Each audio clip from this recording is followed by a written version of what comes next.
Hi, everyone. My name is Natalie Jobity, and I'm the Brilliance Unveiled and founder of The Unveiled Way and host of the Power Shift Summit, Women Igniting Change and Shaping the Future.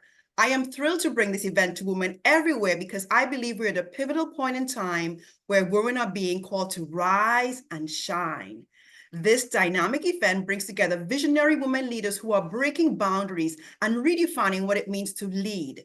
It is designed for women who are ready to challenge the status quo, think bigger, and make a lasting impact. Our powerhouse speaker today is the fabulous Gloria Feldt. Gloria, welcome. Thank you, Natalie. Happy to be here. Awesome. I'm honored to have you here among amazing women. So let's talk about Gloria for a second here. Gloria Feldt is a nationally acclaimed expert on women, power, and leadership. With expertise that comes from frontline leadership experience, she's a best-selling author and an in-demand keynote speaker. Selected for Forbes 50 over 50, she's the co-founder and president of Take the Lead, whose mission reflects her life's passion to prepare, develop, inspire, and propel women of all diversities to take their fair and equal share of leadership positions across all sectors by 2025 by providing breakthrough training, mentoring, and coaching, role modeling, and thought leadership. She is the best-selling author of 5 books. Her latest book, called Intentioning Sex, Power, Pandemics, and How Women Will Take the Lead, shows how we can seize the once-in-a-lifetime opportunity of massive disruption to build back stronger with women. As a teen mom from rural Texas, she rose to serve as president and CEO of the world's largest reproductive health and advocacy organization, Planned Parenthood Federation of America, before her current focus on women's leadership. She was previously named by Vanity Fair one of America's top 200 women's leaders, legends, and trailblazers. Glamour's Woman of the Year, among other honors, and is a sought-after speaker and media commentator. Wow. So our topic with Gloria today is going to be the 5 power moves only you can make. And so, Gloria, our first question would be, what are the biggest mistakes women make in thinking about power? The biggest mistakes we make in thinking about power, and I don't really want to call them mistakes because essentially we have all grown up in the same culture. And so we ingest these ideas from our culture. So it's not really our fault. But what happens is that the narrative of history has been written mostly by men, frankly, until very recently, as all about war and fighting over resources that are presumed to be scarce. Now, that is a mistake for all humankind, not just for women, but it particularly impacts women because women have borne the brunt of so many negative aspects of that kind of power. We have borne the brunt of, if you think about the burdens that women bear in, say, in wars or in disruptions, or the physical assaults on our bodies, and all of the things that women have dealt with over the years. So no wonder many women may have ambivalent feelings about power. Yeah. I actually have done focus groups with even women in very powerful positions, executives, so forth. And they would sometimes say, don't use the word power. It's a bad word. Like a triggering word. Yeah, maybe I have influence. Maybe I have the ability to do some things, but I don't see myself as having power. Well, the truth is, Natalie, you can't accomplish anything without being willing to use power in some way. Yeah. So the way to correct that is to literally rethink power in our own minds and make a shift of the paradigm of power from that oppressive idea of the power over us and the idea that resources are scarce. Like if there's assuming a pie and I take a piece, there's less for you. Yeah. Well, that's not even true. It's not even functional anymore. Right. Really, if we shift that idea to being the idea of power too, which is generative, creative, innovative, open, and there is no limit to that kind of power, because you see, power is just energy. It has no attributes of its own. That's why I wear my little power tool hammer all the time, because I liken it to a hammer. You can build something with it or you can break something apart. It's our choice what we do with power. But first we have to understand the power that we have. Yes. And there is no finite pie. There is no finite pie of human intelligence, innovation, creativity. We can always think of something new. We can make more pies. Women are great at making more pies. I love that. Really I mean, good at it's like the that. limitlessness of it all, right? We don't have to put limits on us, our power, and what's available for us as we leverage that power. Exactly. Exactly right. Yes. So it is a mistake to think of power only as that negative power over, and we can correct it by correcting how we're thinking in our own minds about power as a generative, creative, innovative power to Yeah. do So good things really in the world. basically reimagine what power is to us. And when we have a new lens from which we view power, then we can wield that power the way Yes. we choose to. Yes, then you can embrace the power. And basically what I do with our curriculum at Take the Lead is first help women really assess the Mhm. power they have. What are the special things that you bring? What is the value that you bring?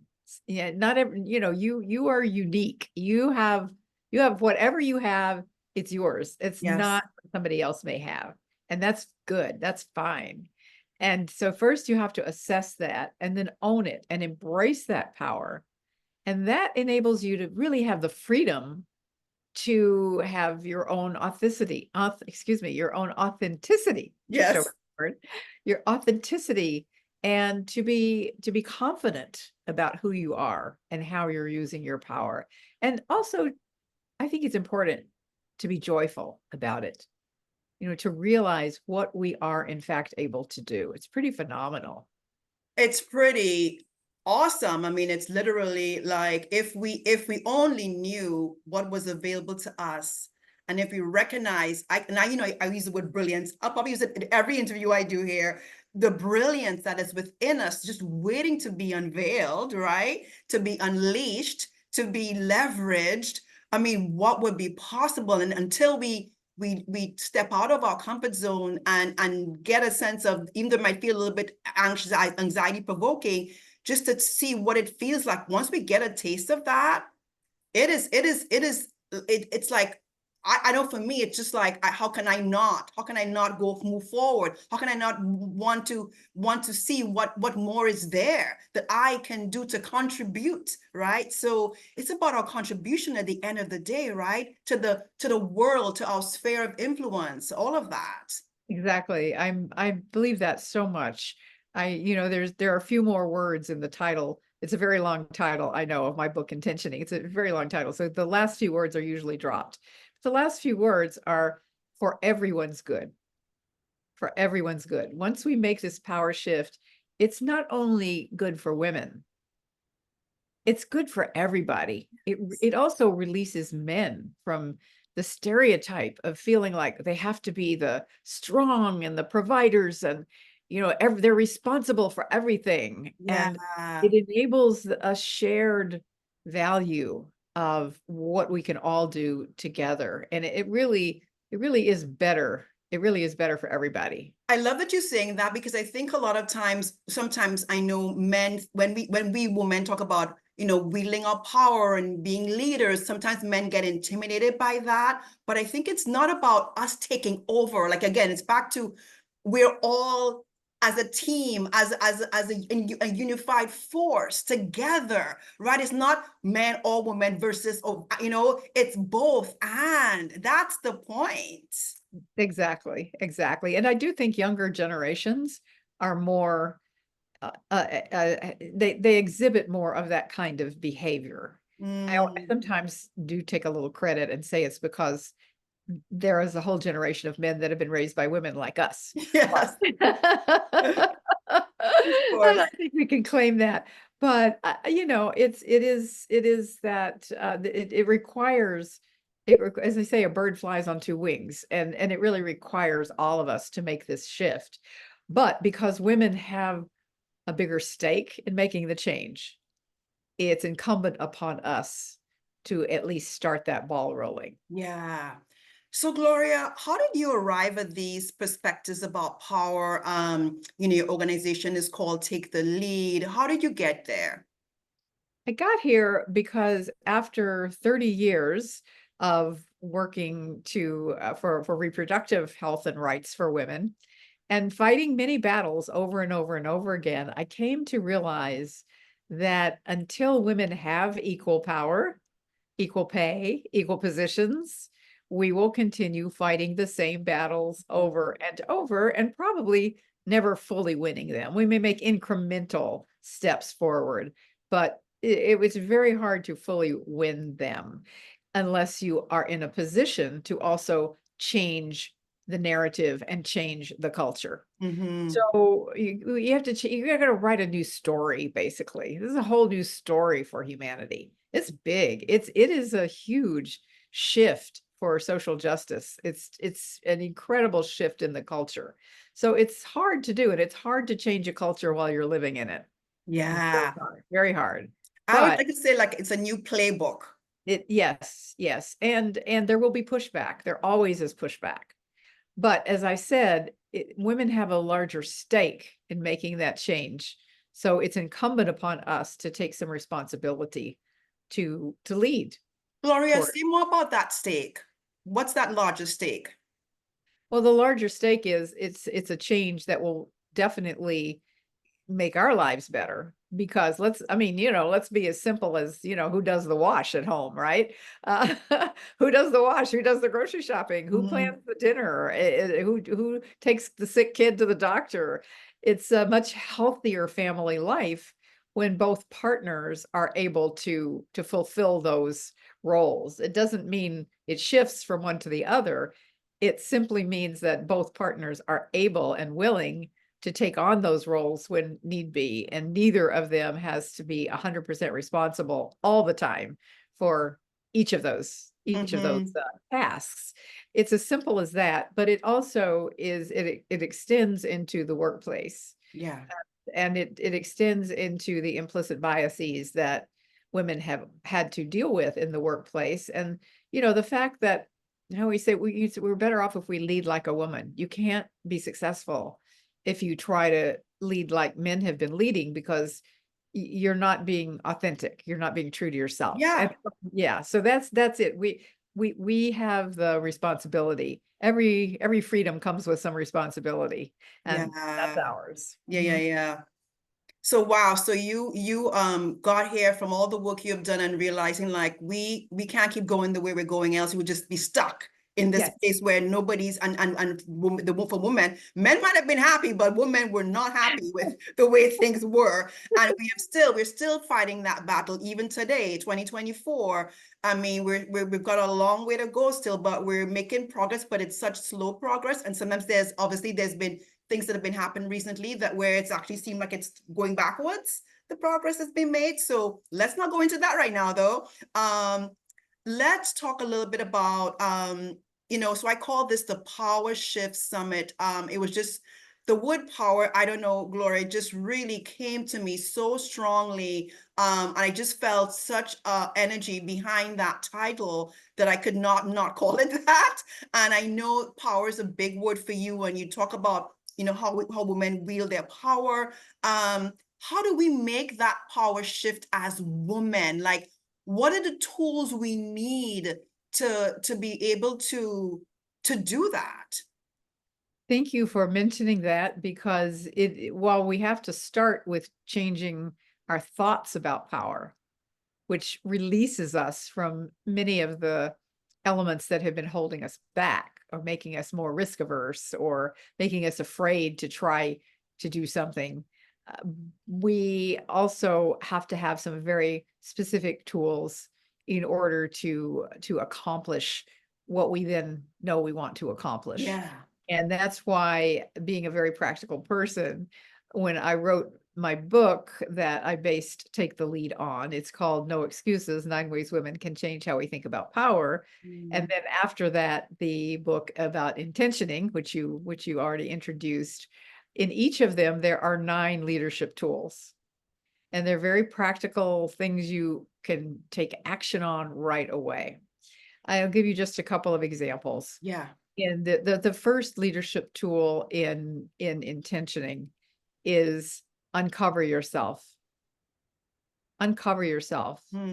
The greatest leaders know themselves well, and they show themselves to people. You have to really look deeply into yourself.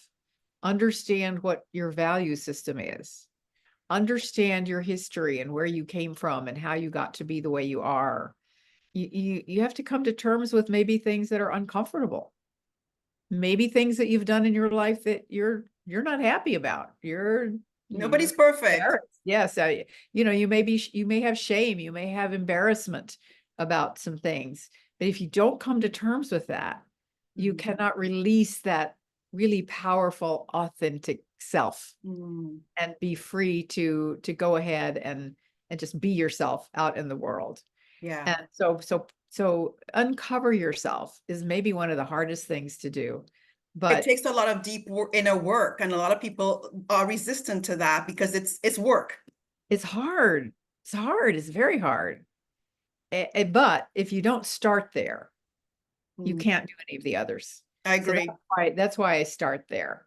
The second one is Dream Up. And this tool helps you to know how to conceptualize what is your highest, greatest intention. I love that. And I distinguish between ambition and intention. Ambition is I hope, I wish, I want, I dream. Those are good things. But intention is, oh, heck yes, I'm doing it. I'm committed to this. Yes, I am going to get this done. So ambition is the fuel, but intention takes that fuel and turns it into really big action. So those are the first 2 of those leadership tools. So uncover yourself and dream up. You know, I mean, I love that. Like, what is that greatest intention? I feel like for a lot of us, again, back to until we uncover ourselves, we play smaller than we need to because we just don't have the capacity yet to know what is in us, that brilliance that's available in us. Until we uncover it, it's hidden from us. So we uncover ourselves, we see our fullness, our full splendor in inner and outer, and I mean all the things, all the gifts, talents, expertise, all the strengths, all the things that make us who we are. And then we start to think, what is my highest, greatest impact I can make in my sphere of influence? Right? Is that what you're saying, Gloria? Yes. And I mentioned the first book, which was No Excuses. 9 Ways Women Can Change How We Think About Power. And when I realized after working with women and helping them make that shift in the power paradigm that we discussed, there's the next question. And the next question is the power to what? Yeah. How are you going to use that power that you now know you have? What is your highest, greatest intention? And it's important to get clarity about that. And we can't do everything. I mean, we can try, but that's not going to work. It's not going to work. It's not going to work. It's really important for us to, and again, it's a lot of inner work that you have to do to get clarity on what is the intention that I will, not I want, I will do in my life. Yeah. I love it. And then to see the fulfillment of that intention, right? Like to even start to envision the fulfillment and how you would feel once that has been executed, like the joy, the freedom, the humility, you know what I mean? Like the things we feel when we have made the impact that we were designed to make. And we're making it. Like, that's an awesome, I gotta just share this. I just saw Janet Jackson in concert like a week ago. She's 58 years old. You couldn't tell how old she was. She was killing it. All the hits, the audience was on their feet for 2 hours standing, hit after hit. all the things. And I kept thinking, look at the legacy, this musician, producer, songwriter, singer, performer. Look at the legacy. And I could tell like she was enjoying it, Gloria. She was just in it. And I'm just like, I was just like, oh, this is what I want for myself and for every woman, every person really, to feel that joy and fulfillment of I did the thing. I love that. That is a great example. I It's a just got wonderful. goosebumps even sharing it. It's like I was really feeling it. Okay, so let's get to another question for you, Gloria. What are the 5 power moves any woman can make to embrace their power and use it most intentionally? That's the thing I most enjoy sharing, because we talk about the problems all the time. We tend Mm, to start with a look at, well, what's the problem? What's holding us back, or what are we having to deal with? The first thing that I would say is to choose power over fear. I love it. I often have women who tell me they're afraid about something. They have fear that something bad is going to happen, and it may be a very legitimate fear. But what good does it do you to wallow in that fear? It does That's not it. serve you. Change If your perspective. if you can take that fear and the energy of it and turn it into power, understand that it's that fear is raising ideas in you, raising thoughts in you that you can then choose, and it is a choice to turn that power, the energy of that fear, into power. Love it. Because So, you said before that power is energy. So it's yes, shifting the energy inside you. exactly. Yes. Well, you mentioned that women are experiencing many setbacks right now in rights and privileges that we have won over the years. Mhm. And I often hear from women who say, "Oh, I'm so afraid. I'm so afraid this is going to happen." And I always say to them, "Well, what are you going to do about it? What are you going to do about it? If you're not taking action, what good does it do you to be afraid? Take Yeah. the energy of that fear and turn it into action, and that action is power. That is where Yes. your power is in taking action." So So that's that's move the number first, one. Yeah. the number one. The second one is one of my leadership power tools from No Excuses. And people always say, which power tool is most important? And I always say, it's like asking me which of my children do I love the most. Yeah. But I would have to say, I think this one, if you could only have one, would be where to start, at least. And it is define your own terms first before someone else defines you. We're all going to be defined. Isn't it better for us to decide how we want to be in this world and how we want the world to see us? Yeah. Similarly, when it goes to in the workplace, for example, what is the agenda that you want? You set the agenda for the meeting. Don't wait until it is set for you. At Mhm. least contribute to that agenda setting, because let's face it, she who sets the agenda generally gets what she wants. I love it. She who just kind of passively waits to see somebody else's agenda may not get what she wants to have happen. So Yeah. that would be the second one. Define your own terms first before someone else defines you, and then you can set the agenda. The third one is also from my book, Intentioning, which is to mobilize the power of the infinite pie. And we Mm. started out talking about how power is not finite. It's not a finite pie. And I'll tell you a little story. This is how I came up with this particular metaphor. So I entered a chocolate cheesecake in a charity chocolate tasting event, Mhm. and I won. I won the prize. I won Wow. the prize. My chocolate cheesecake won the prize. And people started asking me, "Oh, do you share the recipe?" And I thought to myself, well, who would be so, why would you not share the recipe? And I feel that that applies to many of the things that we do in life. There is no Mm. infinite pie. Embrace it, cherish it, mobilize the fact that there is no infinite pie, that the pie is or excuse me, that there No, is no finite pie. The pie is infinite. So Mhm. when we think expansively like that, Yeah. just opens up so many new windows, so many new doors, so many new avenues, so many ideas and innovations that we can create. We things we can't even fathom before until we in that position in our being to see what's possible, to again opening up, you said opening up our minds. Like that word expansion is another powerful word, I believe. The expansiveness in our mindset and what is available, what's accessible to us once we in that mindset. We can't even fathom that until we are there and we're like, a few years back, we're like, oh my God, I would have never imagined XYZ was possible, right? Right. So, I mean, it's literally at the end of the day, it does boil down to how we see ourselves and how we project that across to others in at work, in life. Anyway, your number three move. That's number three. That was number three, That was number mobilize three. the power of the infinite pie. And I just, one other thing I will say about it is that when you realize that the pie is infinite, you don't have to fight over a crumb. So it Exactly. relieves a lot of the tension that you may have in And your life. competition. Yes, yes, right. So the fourth one is use your powerful voice. Mm, You have a voice, and we are the lucky ones if you think about it. We're living in an age where we can speak up.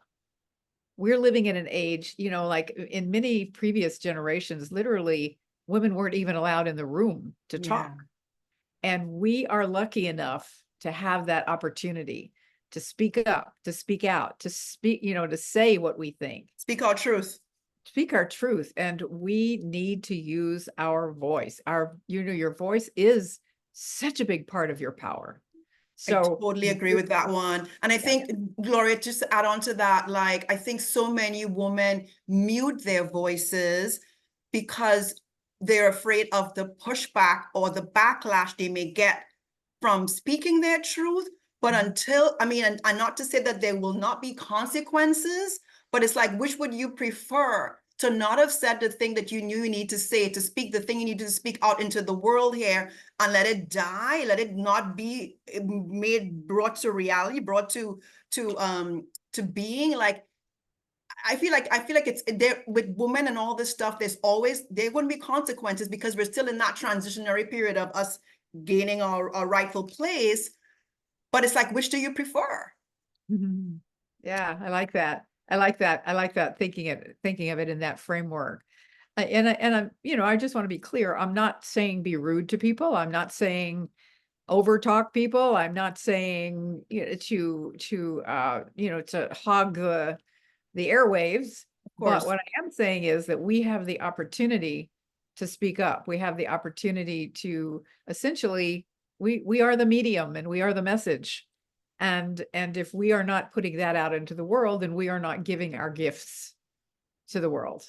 And somebody or some set of people are losing out because you are meant to help them. You're meant to support them. And because you're not using your voice, you lose out and they lose out. They lose out. Yes, so true, so true. So the last one of the five is persist. Persist. This isn't a short-term game. This is a long-term game. You got to stay in it. You got to stay in that game in order to win it and to come out on the other end with what you want. And so that persistence will pay off. And I think the people who are most successful in this world, they start with the vision. They know themselves deeply. They choose power over fear. They set the agenda. They define themselves. They believe in the infinite pie. They don't think that if they have a dollar that means you can't have that. You can't have a dollar either. And they understand the power of their voice. And then they persist. They keep at Yeah. a long-term vision. And I think with women, I mean, I think that's such an incredible trait and quality, that persistence and that tenacity. Because when you have it, that intention, I feel like that comes with it. That I will keep on going until I can't kind of energy comes with intentionality, right? And I want to talk about something that's very present to us right now as we doing this interview. we're at a pivotal moment in history, potentially, where Vice President Kamala Harris could potentially be the Democratic but presidential candidate for this election this year in 2024. And so I would love you to share any thoughts you have on the possibility of Kamala Harris being the top of the ticket. Well, I would say for one thing, having a female president is something I have been hoping for and intentioning all my life. So I find it very exciting to think of. And, I say this not in a partisan way, but in a way that is truly the breakthrough that was it Hillary Clinton, I guess, who talked about the highest and hardest glass ceiling. And it's time to break that. Yeah. What's interesting, and I probably should say that we're having this interview literally during the first couple of days of this Since President Biden stepped down, he endorsed her. Seismic shift in the political world. So who knows what's going to happen between now and the time that you actually have Yes. this program out to the world. But what I see is one of my favorite power tools is carpe the chaos. It's a little funny play on words. Carpe diem. Yeah, but I find people really like that concept because it has a little bit of humor to it, but what it really says is, look, when things are chaotic, it's a moment in time when people have to think differently. They have to open their minds to new solutions and new ways of doing things. And certainly having a female as the president of the United States is a new way of doing things for us. Now, there have been other women in other countries who have been in the top which is interesting because there's other countries where there's so many women presidents and the United States is so behind that curveball. I'm not understanding why that has been that way. Well, we would have to have a whole other program to talk about that because there's a whole lot of interesting and kind of sad history to explain that. But we are where we are, and it is that moment when things seem to be most chaotic that we have the most opportunity to think new thoughts, create new solutions, try new ideas, to literally see things with different eyes. Yeah. And the people who can see with different eyes in a way that is optimistic, as the Monty Python song, always look on the bright side of life, even when it seems like things are very, very difficult. That's the moment that you can come up with something that literally will shift, and that's when we can do the power shift, actually. The power shift. So that literally, I feel like I was like, this summit title is like primed for this time, this season, in our lives right now, right? Yes. And I do think just watching what's happened in the last 2 days. Yeah. I think that Kamala Harris is definitely using power tool number 5, carpe the chaos. Yes. Brilliant way. Brilliant. She doesn't seem phased. She's like, I'm out. And this things have happened so swiftly in the past 2 days, Gloria, right? Like she not playing and people supporting her are not playing. This is it's an amazing period in time. And I'm getting excited, quite honestly, Gloria. Like I was saying just earlier today, like I think Hillary paved the way for a Kamala to even be a possibility. Hillary did, anyway, that's 8 years ago. Here we are 8 years later. And perhaps if in October we would know a little bit more, but like I'm believing strongly that it's probably going to happen. And this is going to be the power shift that this country, our people have needed. Not that other presidents haven't done great things, but there needs to be some changes, infrastructural changes that with a new perspective, and somebody like a Kamala Harris can bring that.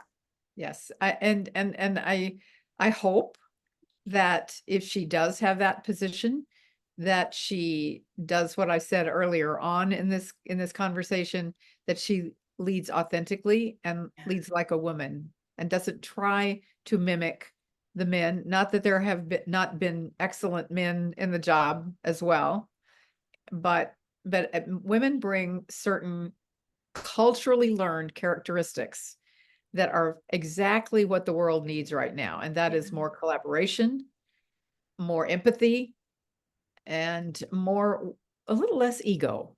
Yeah, Less I ego. agree. I Yeah, agree. yeah, yeah. The women want to just get the job done. I love it. I love it. Okay, so we're coming close to time here, and I don't want to miss out on the opportunity for you to share about your free gift to our audience. What is that free offer, Gloria? And tell us a little bit about it. I will, absolutely. I created a workbook that goes with the book Intentioning, but you don't have to buy the book in order for this workbook to help you out. It is a workbook that contains exercises that will help you know all of these power moves that I shared, these 5 power moves, plus some more. There are 9 leadership intentioning tools in this workbook, and there are exercises to go with each one. And so it really can help you and guide you. You can get it by going to my personal website, gloriafeldt.com, Mhm. and just click on the intentioning page, and you will be able to get this workbook. Awesome. I can't wait for people to get access to that. And it will be on the in the website once it's finished up. It'll be under Gloria's speaker page under her name. You'll get the link to the her Oh, free great, offer. great. So awesome. Anything else you want to share to our audience, Gloria, of women who were just waiting for just the ignition, waiting for some momentum, motivation, inspiration? Anything else you want to share with our listeners? Oh, I'd love to share that I am this summer updating and redoing our online courses. So by the time women see this Power interview, shift. Mhm. yes, the Power Shift interview, that will be another resource that we would be able to provide at Take the Lead. And so there will be a version of it that is for entrepreneurs specifically. And then there will be one that is really, for anybody in any different sector to use. And they're all called the 9 Leadership Power Tools courses. So those will be great. They'll be new, they'll be fresh. And also we have a free newsletter at Take the Lead. So the Take the Lead website is taketheleadwomen.com. Mm. And we always love to share any number of different kinds of resources with women. And you know what? For those women who want to use the power of their voice, we have Mm. a feature in the newsletter and on our blog that is called Power to Change Stories. And anyone who would like to can submit their Power to Change Oh, that's right. story. I've seen that. And It's awesome. yes, Yeah. and then we publish it, and it shares that inspiration with others. So Gloria, if somebody wants to find you, they can find you on your website. Any social media links you want to share? Yes, because I couldn't remember it, if I created some fancy cute handle, I am at Gloria Feldt on everything. I love it. So I know. I'm Make it very easy easy. to find.